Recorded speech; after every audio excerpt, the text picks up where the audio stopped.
That's me, by the way. I'm very much a gut decision person. I'm in, yeah, that feels right. I'm going for it. But much of the time it backfires on me. Hello, and welcome to this week's episode of the Tiff and Tony Show. Hello, welcome back to another episode with Tiff and Tony. Tony, welcome. How are you doing today? I am awesome, thank you very much. I am here in the shared space of the PureGame office again.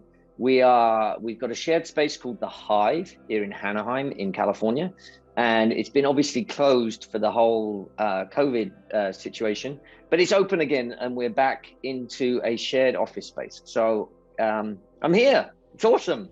Yay, that is awesome. So let's get into what we're talking about today. IQ, EQ, BQ. That's a lot of letters, a lot of acronyms. So let's unpack what all of those letters mean. IQ is intelligence, as most of us probably are familiar with that. EQ, maybe some of you are familiar with this, emotional intelligence. And BQ, this is actually new to me. Tony taught me this one. It's body intelligence. So Tony, why are all these important and how are they kind of weaved together? And what can we learn from this? How can we use it in our lives? Yes, IQ, it's actually intelligent quotient, right? And then EQ is the same, emotional quotient. And that means how much you've got of it, right? It's like a quote, that's how much you've got of it. And so intelligent, the IQ piece came actually from Paris. Someone wanted to measure the ability of young people who were actually challenged with learning. So he could adapt his curriculum to help them. And then someone actually got behind that and made it this score that we now use to measure intelligence. And I've got my own opinion on this, but I don't think that there should be a score on intelligence. It's broader than that, right? What is intelligence? And then there's the emotional side of things. Again, how good are we at our emotions? But it's not only just how good are we at our emotions, there's someone else who's got emotions and I've got emotions. So how do we kind of interact with each other? How do I read your emotions? How do I read my own emotions? And it turns out that we're horrible at reading other people's emotions, by the way, terrible at it. The other one is body quotient, right? And that's what we feel within our body. They now understand that there's a gut brain. And the gut brain is very similar to the brain, right? It's got lots of neurons and it fires and tells us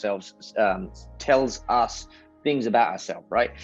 Think about when you're nervous. Where do you feel it, right? Most people say I've got butterflies in my tummy, but that's your gut brain telling you that there's something going on that you should listen to. They're all very important. Because I could sit there and make an intellectual decision about a school I want to go to. But that school I might want to go to might not actually sit well with my emotional capability. It might have too many people there, and I would much rather a smaller school because I'm emotionally connected with a smaller group of people. And then we've got our body in all of this that could also speak into this as far as our decision making. So we've all got these. We've all got IQ, EQ, BQ. Everyone has them. And we favor one over the other. It's typically ranked 1, 2, and 3. The intellectuals out there, right? They're going to make decisions intellectually based. And then you've got someone who's much more emotional, and they'll actually make a decision that's much more like that feeling. I feel that this is the right thing to do because it's emotionally connected to me. And then they've got the body. Now, this is really about feeling, like the physical feeling. You can feel it in your gut that that's the right decision to make. And so that's me, by the way. I'm very much a gut decision person. I'm in, yeah, that feels right. I'm going for it. But much of the time it backfires on me, right? There are times when these things backfire on me because I'm just relying on one. And I've read a book recently, and it talked about the three. And the idea is, can you actually make a decision based on the three yeses? So can you get an intellectual yes, an emotional yes, and a body yes? And when you get a 3 yes decision, you are all in, and typically these work out well.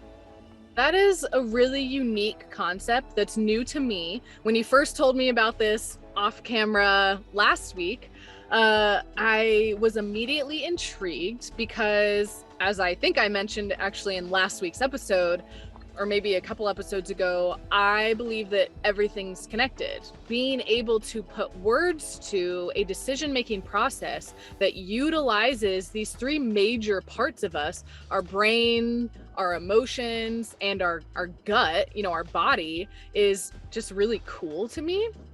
And so I think it's an interesting, almost experiment, we'll call it a challenge, to kind of go through this process, the next decision you have to make. I would say this is a process that's probably really effective for those bigger decisions, but if you want to try it out on something smaller to get used to what it's like, that's great too. So let's say we're not able to get 3 yeses and we get 1 or 2. I would say if you get 1 yes, that's maybe something to consider a little bit more before you go for it. If you get 2 yeses, that's 2 out of 3, that's majority. I'd say it might be like a good thing to go after, even if one of those other parts of you isn't fully in agreement. Maybe that risk taker part of you can try it and see what happens. And if you get all 3, it sounds like you're ready to go. It sounds like a great fit for you. Yes, and you just hit something there. If it's a 1 yes, right, I would sit there and reconsider whether making that decision. If it's a 2 yes kind of answer, sit with it a little bit. Sit in that decision-making process and see where it goes, right? See if you get the 3rd yes, then jump in. But then one of those yeses might disappear, right? One of them might sit there and go, that doesn't actually feel as good as I first thought. And so now you're down to 1, so we could reconsider making the decision. That's the beauty of that, right? But then, yeah, if you get 3 yeses, then it's an all systems go, I would say. The woman who wrote the book, it's actually emotional agility. I love that word, emotional agility. That gives us this ability to be agile with our feelings. And it's what we've said over the last couple of weeks. Feel everything, accept all of the emotions, every one of them, which is great. And the writer is Susan David. We'll put the link to the book down below. So from here, the challenge, as you said, is look at a decision you are about to make. I've got a decision right now that I'm about to make as to whether I change the website for PureGame to a different provider. And I've been sitting with this since last week, and I've got an emotional yes. I've got a body yes. I've had an intelligence no for the last 4 days, and I've been sitting with it. And so I sit with it and just think it through. But now, as I'm swinging into this, it makes sense actually to go with a new provider just because of how we tell our story. And so the Story brand, which you know well, these are actually a Story brand website provider. So it makes sense that everything is fitted into the same place. So find a decision like that you're going to make, and then work through all 3 and just keep doing it and keep practicing it. Write them down.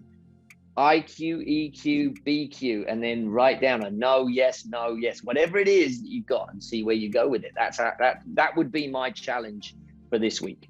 Yes. And do not be dismayed if this is challenging for you, because it is sometimes really hard to tap into those different parts of ourselves, especially if you're someone who more naturally is a thinker, or you're more naturally an emotional feeler, or you're more naturally like a gut person. So it's okay. Give yourself time to kind of sink into those parts of yourself. And like Tony said, practice it and try it out and see what you think. There are so many different ways and and tips and tricks to help us make decisions. And this is just one tool that you can add to your tool belt to help yourself move forward in successful ways in your life. So tap into those parts of yourself, give yourself some grace if you're not feeling and sensing all those parts right away. And we're excited to see and hear from you how that goes. So comment below and share your stories with us. Tiffany, before we go, which one are you? IQ, EQ, BQ? Oh, honestly, that's kind of hard for me to answer because I feel like in different parts of my life, so like when I was younger, I was definitely more of a thinker because I purposely like didn't want to feel my emotions and I didn't want to like be in touch with my body. But now after a lot of self-work, I feel like I'm actually more of an emotional feeler and a gut feeler, but then I also overanalyze things. So I feel like I'm a little bit of a mess, to be honest, but I do my best to kind of listen to all those parts of myself, but I've never been able to have an actual word or process to put to it. So this is actually going to be kind of a game changer for me. Now I have this kind of like process. I'm be like, oh, okay, I'm thinking this. I'm feeling this. My gut is telling me this. So we'll see what happens in my life too. Awesome. I love that. Well done. Thank you. Thank you. All right. Well, we will see everybody next week. Bye. Thank you so much for joining Tony and me in this week's episode of the Tiff and Tony Show. We hope you feel encouraged and motivated to keep growing with us. If you like what we do here at PureGame, one of the best ways you can support us is by liking and sharing this video with your friends on social media. You can also subscribe to our YouTube channel using the button directly below this video on YouTube, and you can donate at our website, www.thepuregame.org. And with that, we'll see you right back here next week.